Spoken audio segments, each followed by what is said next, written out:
I stand alone in the bridal suite at Willamette Valley Vineyard, staring at my reflection in the full-length mirror. My wedding dress fits perfectly, every seam and crystal exactly where it should be. The makeup artist outdid herself. My eyes look wider, my cheekbones more defined, my lips the perfect shade of rose. The white roses in my bouquet rest on the vanity, waiting. I check my phone for the 14th time in 20 minutes. No messages from Mom, nothing from Dad, not even a text from Logan. A soft knock at the door breaks the silence. Martha, the wedding planner, pokes her head in, her practiced smile barely hiding her concern. "It's time, Caroline. Are you ready?" My eyes drift to the window overlooking the ceremony space. 90 guests are seated in neat white chairs. The string quartet plays softly, probably Pachelbel's canon. And in the front row, 3 empty seats stare back at me like accusations. They're not coming, are they? My voice trembles despite my best efforts. Martha's smile falters. "There's still time," she says, but we both know it's a lie. I take a deep breath and smooth the silk of my gown. "Let's go." The doors to the garden open, and 90 heads turn to watch me walk alone down the aisle. I feel their sympathetic gazes like physical touches, little pats of pity that make my skin crawl. Some whisper behind cupped hands, others offer encouraging smiles that only make the hollow feeling in my chest expand. My focus narrows to Ethan, waiting at the altar, his eyes steady on mine. The love radiating from him is almost enough to push away the memory of my mother's voice 3 days ago. "We'll try, sweetie. Logan's firm has an event that weekend." Mom's dismissive tone had cut through the phone like she was declining a casual lunch invitation, not her only daughter's wedding. "I can pay for the flights," I'd offered, desperation clawing at my throat. "The hotel, anything, please, Mom." In the background, Dad's voice had drifted through. "Tell her we're busy now." Placing one foot in front of the other, I force myself to breathe. In, out, one step, another step. I will not cry. I will not give them the satisfaction, even in their absence. When I reach Ethan, he takes my hands in his. His fingers are warm, solid, real. "I'm here," he whispers, too low for anyone else to hear. "We're enough." For a moment, I'm 8 years old again, standing in our living room while Mom and Dad fuss over Logan's debate trophy. They position it carefully on the mantel, step back to admire it from different angles, take photos to send to relatives. My art contest certificate sits forgotten in a kitchen drawer. I'd shown it to them earlier that day, pride bubbling up as I explained how the teacher said I had exceptional talent. Mom had glanced at it and said, "That's nice, honey," before turning back to the dinner she was preparing. Later, Dad had ruffled my hair absently. "Logan needs more support. He's going places," he'd explained when I asked why they went to all his events but missed my art showcase. "You understand, don't you, Caroline?" Caroline and Mom never missing an opportunity. "Why can't you be more like your brother? He focuses on what matters." I'd tried harder after that. Academic awards, college scholarships, business success, each achievement a desperate attempt to turn their heads in my direction. Each one met with distracted acknowledgement, if acknowledged at all. The ceremony continues around me. I say my vows, my voice growing stronger with each promise. "I choose a future based on seeing each other clearly," I tell Ethan, the words carrying more weight than anyone but he understands. When the officiant pronounces us husband and wife, Ethan's mother envelopes me in a warm embrace. "You're one of us now, dear," she whispers, and something tight in my chest loosens just a fraction. The photographer captures us on the dance floor, Ethan twirling me under the string lights. His cousins join us, forming a circle of laughter and music. For moments at a time, I forget about the family-shaped hole in my celebration. I forget about the phone I've checked too many times. I forget about the explanations I've given to curious guests. At the reception, Sarah, my college roommate, raises her glass. "To finding the family who deserves you," she says, her eyes holding mine with fierce loyalty. A murmur of agreement ripples through the crowd. The truth of her words hits me like a physical blow. All these years, I've been invisible to the people who should have seen me most clearly. I've been chasing approval from those who never intended to give it. When the celebration quiets for a moment, I slip away to check my phone one last time. No missed calls, no messages, not even a token congratulations. Ethan finds me there, staring at the blank screen. "They missed something beautiful today," he says, wrapping an arm around my waist. I look up at him, at the man who has never once made me feel like I needed to earn his attention. I think of his family, who welcomed me without reservation. I think of friends who traveled across the country to stand beside me. I set the phone down. "Their choice," I say, feeling lighter than I have in years.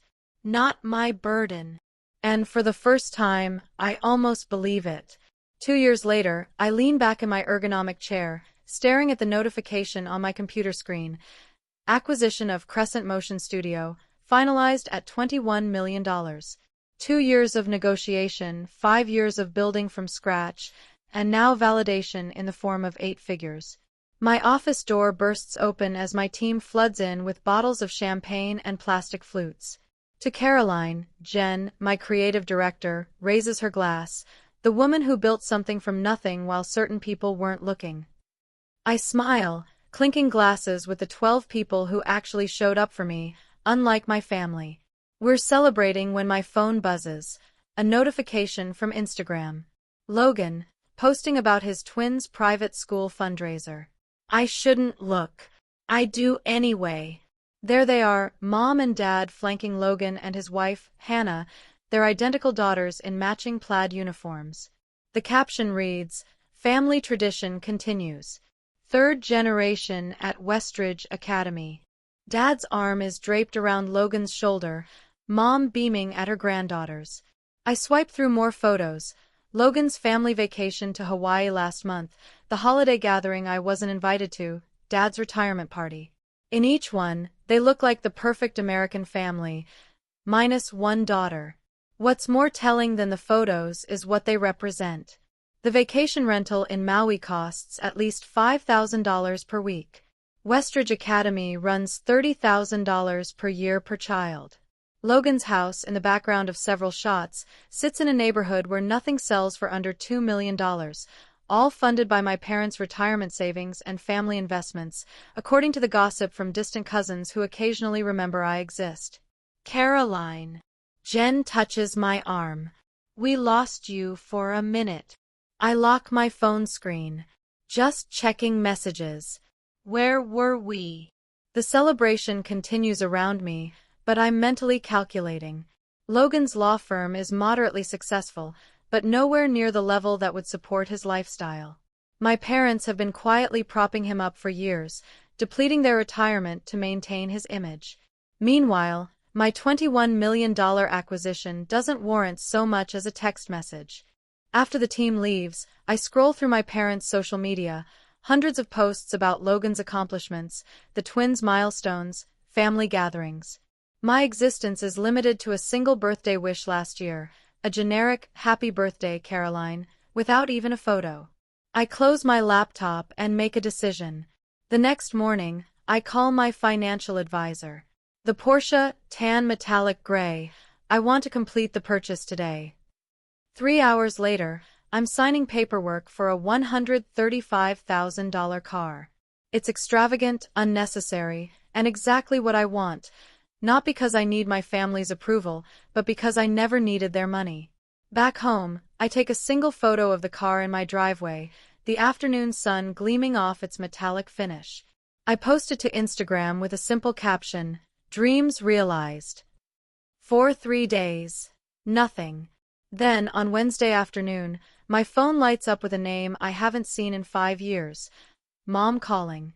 My stomach tightens as I answer. "Hello, Caroline." Mom's voice carries that particular blend of authority and urgency she reserves for family crises. "We need to talk. Family meeting tomorrow." Family meeting? I repeat, hearing the disbelief in my voice. After 5 years of silence, You're calling about a family meeting? This is important. She pauses, and I hear Dad's voice in the background. Tell her it's important, as though I can't hear him. What's important? I ask. My wedding wasn't important. My business wasn't important. What exactly matters now? Mom's voice tightens. It's complicated. Financial issues. We need to discuss it as a family. Of course, they saw the car. They know about the acquisition. Now, suddenly, I'm family again. Tomorrow at 2, I say before hanging up. The next morning, I slide into my new Porsche, the leather seat cool against my back. The drive to my childhood home takes 40 minutes, time enough to remember birthdays celebrated without me, achievements unacknowledged, holidays spent alone while they gathered without me.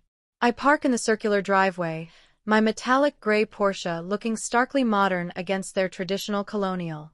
For a moment, I sit there, hands gripping the steering wheel. The last time I stood on that porch was 6 years ago, when I'd announced my engagement to Ethan. Mom had nodded politely while Dad checked his watch repeatedly, clearly waiting for me to leave. They've never needed me before. Why now? My phone buzzes with a text from Ethan. Remember who you are. Call me if you need extraction. I smile despite myself. Another notification appears, an email from Naomi Blake, the investor who believed in crescent motion when no one else would. Your worth isn't measured by those who couldn't see it. A final alert, my assistant confirming tomorrow's meetings. Don't let them take too much time. You have the production review at 4. I take a deep breath, remembering my therapist's words from last week's session. Boundaries aren't punishments, they're protection. I straighten my shoulders and step out of the car. Before I can knock, the front door swings open. Mom and Dad stand there, their expressions shifting from annoyance to shock as they take in the Porsche behind me. You've done well for yourself, Dad says, not hello, not I've missed you, just an assessment of my financial worth. Yes, I reply simply. No hugs, no warmth. They lead me to the dining room table, where Logan and Hannah already sit, their faces a study in calculated concern. Caroline, Logan nods, as though we spoke last week instead of 5 years ago. Let's get straight to business, Dad says, pulling out financial folders. I remain standing, my purse strapped tight in my grip, the only outward sign of the turmoil beneath my calm exterior. No, I say.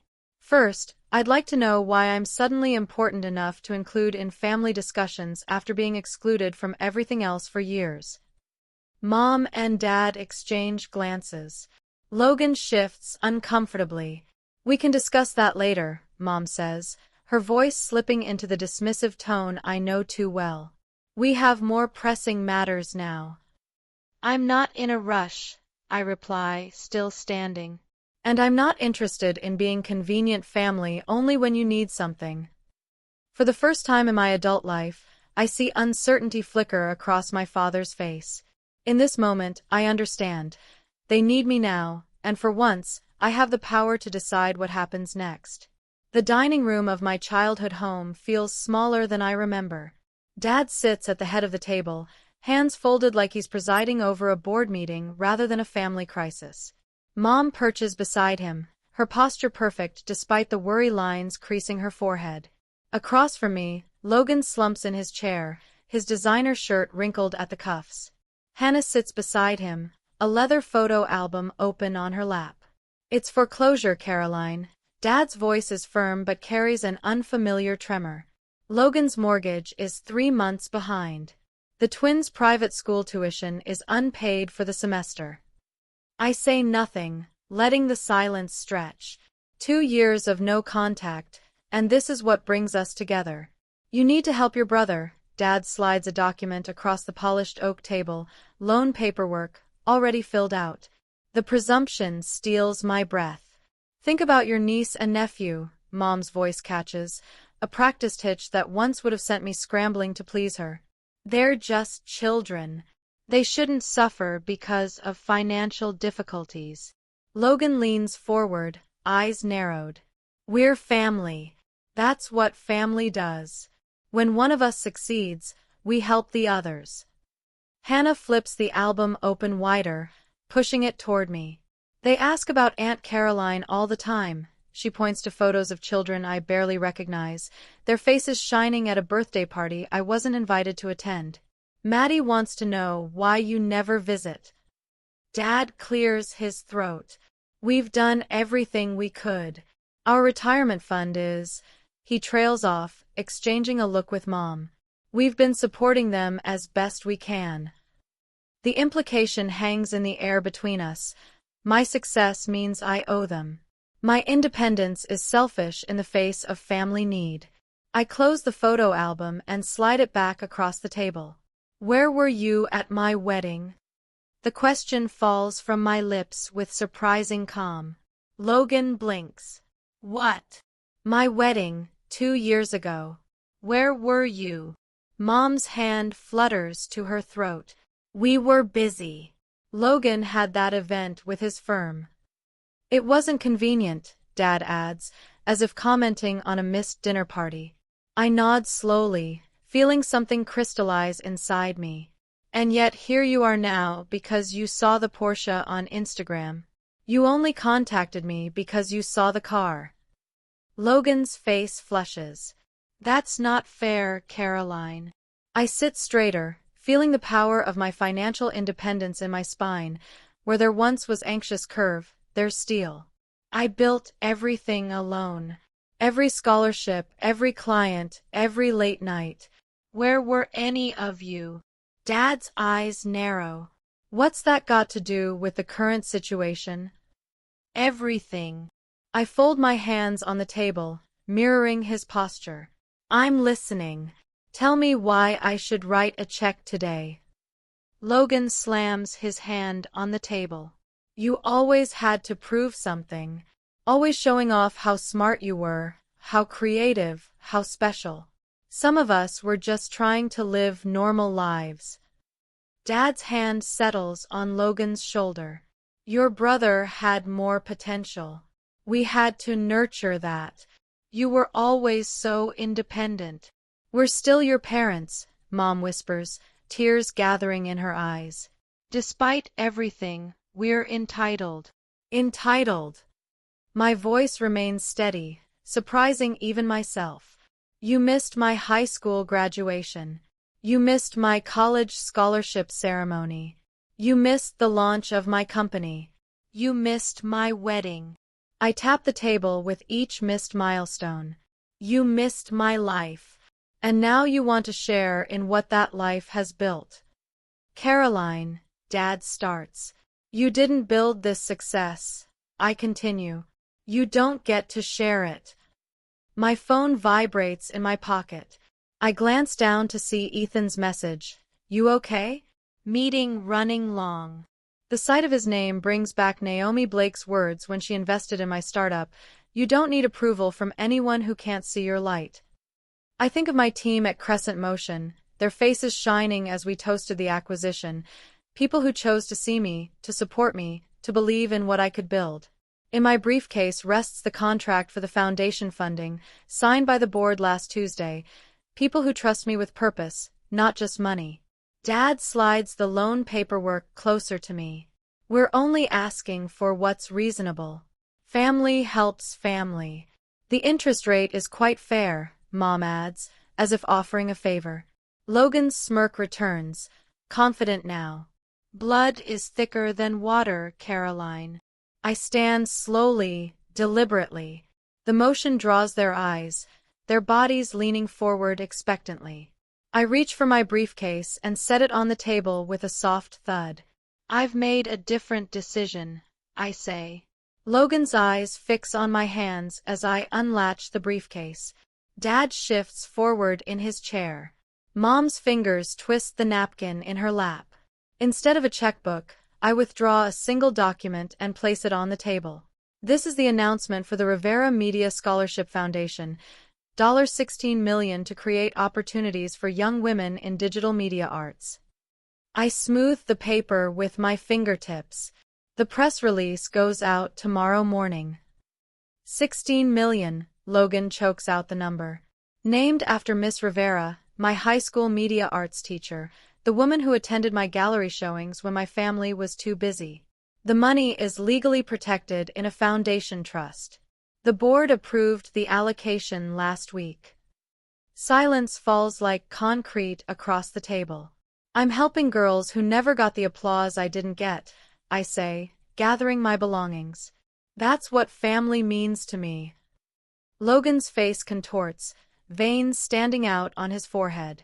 You're wasting it on strangers, on nobody girls, who deserve better than what I got. I snap my briefcase closed. Girls who need someone to see them, to invest in them. My parents sit stunned, staring at the paper that represents millions they'll never touch. I pick up my phone, turning the screen toward them. A recording app displays an active timer, 36:14 and counting. I've also documented every manipulative message from today, I say quietly. Every threat, every demand, every guilt trip, just in case anyone gets creative with legal claims against the foundation. I walk toward the door, my footsteps echoing in the silence. Behind me, I hear Logan's chair scrape back violently. You can't just leave, his voice cracks. We need that money. I pause at the threshold, not turning back. No, Logan, what you needed was to show up, at my graduation, at my company launch, at my wedding. I place my hand on the doorknob. But that opportunity has passed. The door closes behind me with a soft click that sounds like freedom. The Porsche purrs beneath me as I drive away from my childhood home, my knuckles no longer white on the steering wheel. The farther I get, the steadier my hands become. I press the call button on my dashboard. It's done, I tell Ethan when he answers. They showed exactly who they are. How bad was it? His voice fills the car, concern wrapped around each word. Exactly what we expected.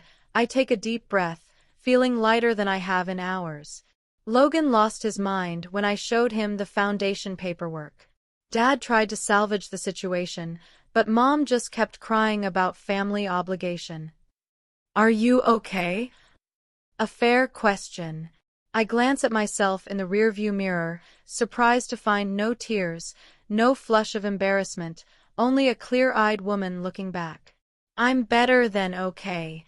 For the first time, I saw them clearly without hoping for something different. I'm proud of you, Ethan says. Remember, foundation board meeting at 9 tomorrow morning.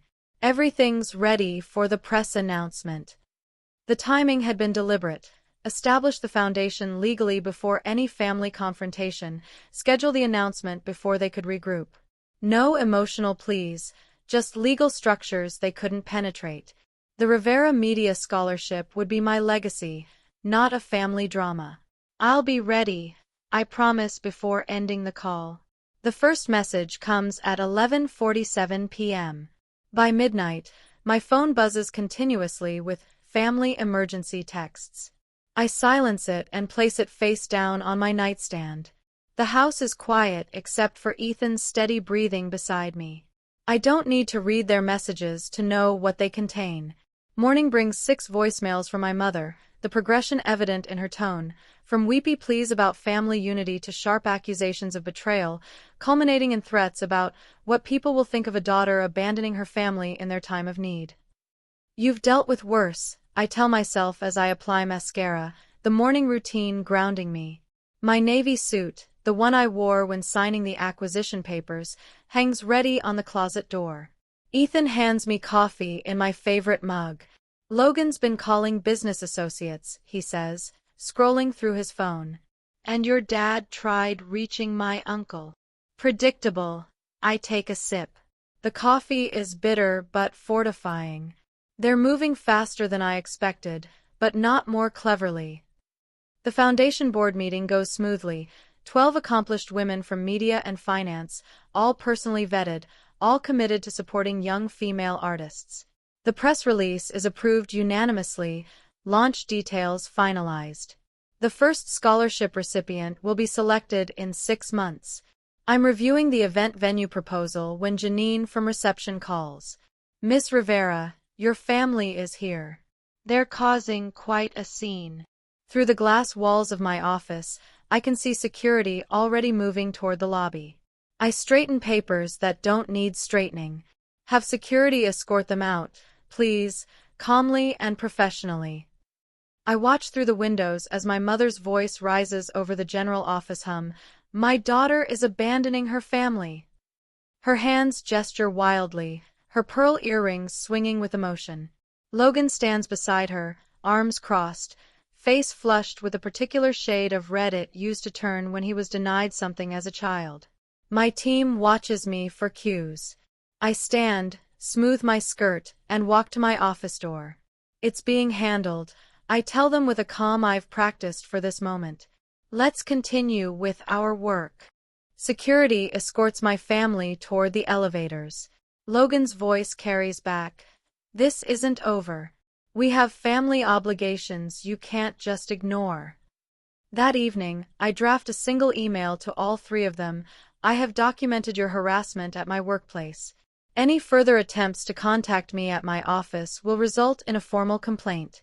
All communication regarding family matters must be directed through my attorney, whose contact information is attached. Caroline. Direct and clear, says Patricia, my therapist.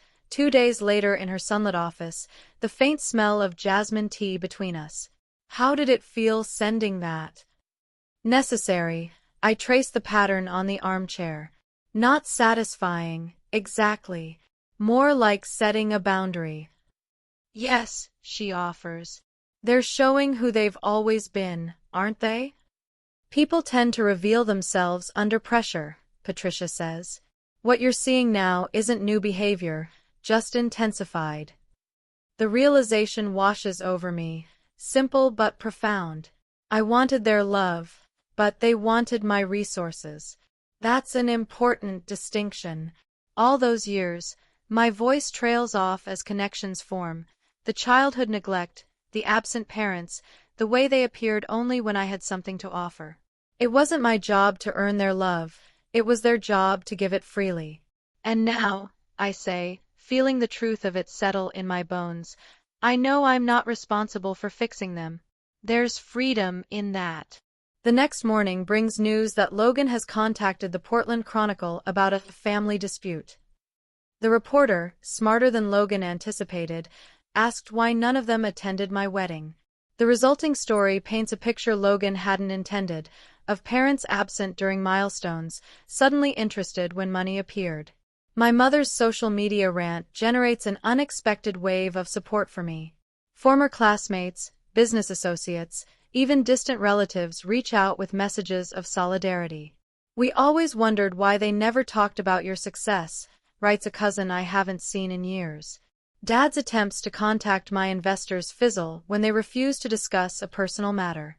The community rallies around the Scholarship Foundation instead, with applications already pouring in months before the official launch. The Portland Business Journal requests an interview about the foundation. I agree, setting clear parameters. We'll discuss the scholarship's purpose and impact, not family matters. The reporter, Dilea Warren, meets me at the foundation's temporary office space. This is an impressive initiative, she says, reviewing the prospectus. $16 million is substantial seed funding. What inspired such generosity? I consider my words carefully. I had a teacher who saw potential in me when others didn't. Miss Rivera changed my life by simply paying attention. I want to create that opportunity for young women who might otherwise be overlooked. You've built an impressive career, Dilea notes. Crescent Motion's acquisition was one of the biggest tech stories last year. Is your family proud? The question hangs between us. I could dodge it, redirect to safer territory. Instead, I meet her eyes directly. My success was built without family support. They weren't at my wedding, my graduation, or when I sold my company. Dilea's pen pauses. That provides interesting context for the Foundation's mission. Later that week, the article appears with the headline, self-made success creates legacy of support. The contrast between my generosity and my family's entitlement becomes a public narrative. When news of Logan's house foreclosure breaks days later, the community connects the dots without my saying a word. Ethan handles increased security protocols at our home. My business team manages communication strategy, filtering messages, and prioritizing foundation work. Naomi Blake, my first investor and mentor, releases a statement supporting my commitment to lifting others rather than enabling dependency. My college friends form a protective circle, filling our calendar with dinners and events that leave no room for dwelling on family drama. Patricia provides anchoring during weekly sessions. The united front becomes its own kind of family, chosen, intentional, supportive. 2 weeks after the confrontation, I received the Business Leadership Award from the Women in Media Alliance. Standing at the podium, looking out at faces that genuinely celebrate my success, I realize the tables have completely turned. My parents' retirement plans are now delayed indefinitely. Hannah's social position in her precious country club circles has eroded with their financial collapse. Logan's twins will transfer to public school next semester. Meanwhile, the foundation thrives, generating positive coverage that spreads beyond Portland. The story resonates not because I sought revenge, but because I chose to transform pain into purpose. The scholarship committee has selected 3 finalists for the first award, Janine tells me, placing the portfolios on my desk. They'd like your input by Friday. I open the first file and begin reviewing the work of a young woman whose teacher noticed her talent when no one else did. The circle completes itself, healing through action rather than looking backward, family defined by what it does, not what it claims to be. For the first time in my life, I feel truly seen. In the weeks to follow, I delete the 4th voicemail from Aunt Meredith without listening past her plea of, "Everyone misses you, Caroline." The Thanksgiving invitation sits in my email inbox, its subject line, "Family needs to be together." A transparent attempt at manipulation. My phone chimes with a text from my cousin Drew. "I don't understand this rift between you and Uncle Richard. Can't you just talk to them?" Of course he doesn't understand. He wasn't at my empty wedding. He didn't witness 20 years of invisibility. A letter arrived yesterday from Mom, the elegant handwriting unmistakably hers. "We always believed in you," she wrote, as if rewriting our entire history. The envelope sits half-burned in my fireplace, its edges curled and blackened like the lies it contains. "Dad called my office directly last week. We need to clear the air," he said, his voice lacking any acknowledgement of what they'd done. My assistant, following strict instructions, told him I was unavailable, permanently. The final straw comes when Logan sends the twins to my office with handmade cards. "We miss Aunt Caroline," written in childish handwriting I know isn't theirs. The manipulation is so transparent it makes my stomach turn. They're using every emotional lever they can find, Ethan observes that evening, examining the cards on our kitchen counter. They're desperate. I flip through the week's collection of attempts, but they still haven't actually apologized. The family attorney calls next, his voice professionally neutral.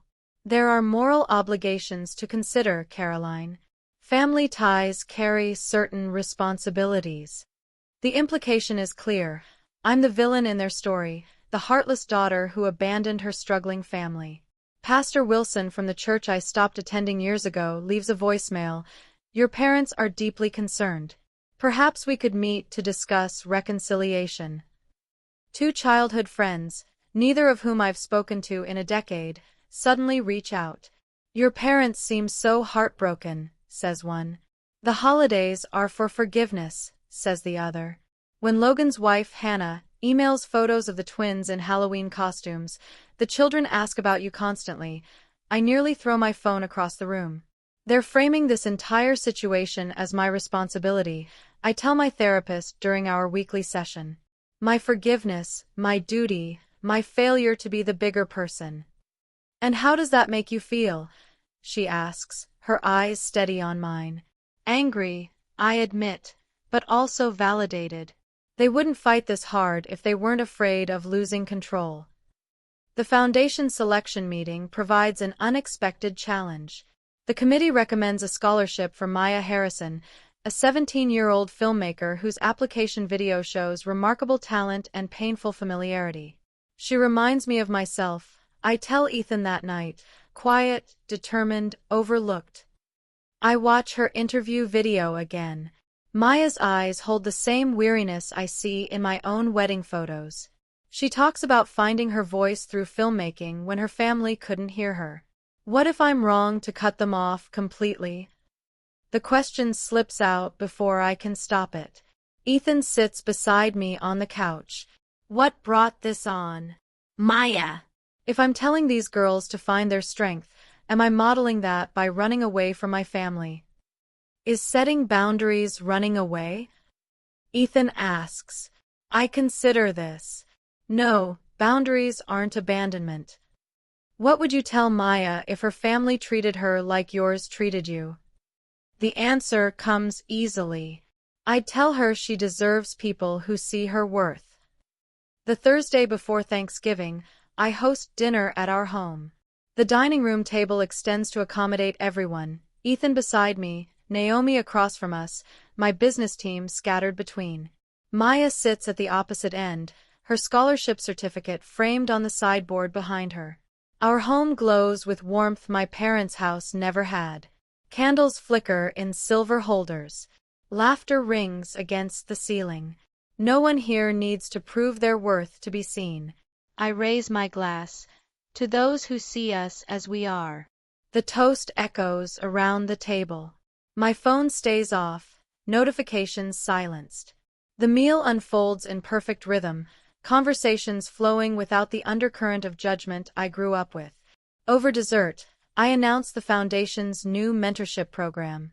I'll be personally involved with each recipient, I explain. We're creating connections that matter. Maya's eyes widen. You'll be mentoring us yourself? Every step of the way, I smile at her. This foundation isn't just about money. It's about building something meaningful together. Naomi nods approvingly. You've created structures that can't be interfered with. The foundation's independence is legally secured, I confirm. Its success will be measured by impact, not approval. Later, as we clear plates, Ethan turns on the local news. Right on schedule, the feature about the foundation airs, strategically timed to coincide with my family's traditional dinner hour. On screen, I speak with confidence I've earned. We build family through action, not obligation. The report transitions to financial analysis, contrasting the foundation's transparent governance with examples of mismanagement, including a not-so-subtle reference to Logan's business failures. Maya watches, transfixed. They're actually comparing your brother's company to the foundation. Facts speak for themselves. I stack dessert plates with steady hands. The community has validated what my family refused to see. The following morning, my parents request a meeting at a coffee shop downtown. I arrive in the Porsche, the car that triggered their sudden interest after years of silence. Dad looks older than I remember, defeat etched into lines around his mouth. We should have been there, he admits, staring at his untouched coffee. At the wedding? I ask, though I know that's not all he means. Everywhere, his voice cracks. All those years. Mom's eyes shimmer with tears. How can we fix this? The question hangs between us. 3 months ago, I might have grabbed at this opening, desperate for any acknowledgement. Now, I feel only calm clarity. Some things can't be fixed, I tell them. Only accepted. Mom flinches. I'm not closing the door forever, I continue. But I need accountability, not convenience. I'll consider limited contact after you both start therapy. That's unnecessary, Dad begins, the old dismissiveness rising. It's non-negotiable. I sip my tea, the warmth spreading through my chest like certainty. They exchange glances, the silent communication of people who never expected consequences for their choices. Logan's financial collapse has stripped away their illusions of his superiority. My success exists beyond their reach. The foundation thrives, independent of their approval. When they leave, no agreements have been made, no concessions offered. I watch them walk to their car, a sensible sedan now, the luxury vehicles long gone. I drive away without looking back, freedom replacing obligation in every beat of my heart. The foundation awaits. Maya's project needs review. My chosen family expects me for dinner. For the first time, I'm moving towards something instead of away from someone, and that makes all the difference. I stand in the sunlit studio of the Crescent Foundation, watching Maya adjust her camera settings. The morning light filters through the tall windows, casting golden patterns across the polished hardwood floor. It's been a year since I faced my family for the last time. What do you think about this angle? Maya looks up, her eyes bright with the same creative fire Ms. Rivera once saw in mine. Try moving it slightly to the left. Catch how the light falls across the subject. My voice carries the confidence of a mentor now, not the desperate plea of a daughter seeking approval. On the wall behind Maya, photos document our scholarship recipients' projects, stories they never could have told without the Foundation's support. Each frame represents a voice that might have been silenced, just as mine nearly was. My office here replaced the childhood bedroom where I once dreamed of being seen. Every element, from the ergonomic chair to the awards displayed without apology on floating shelves, I chose deliberately. Nothing inherited, nothing tainted by obligation or guilt. I finished the final cut of my documentary, Maya says, straightening up.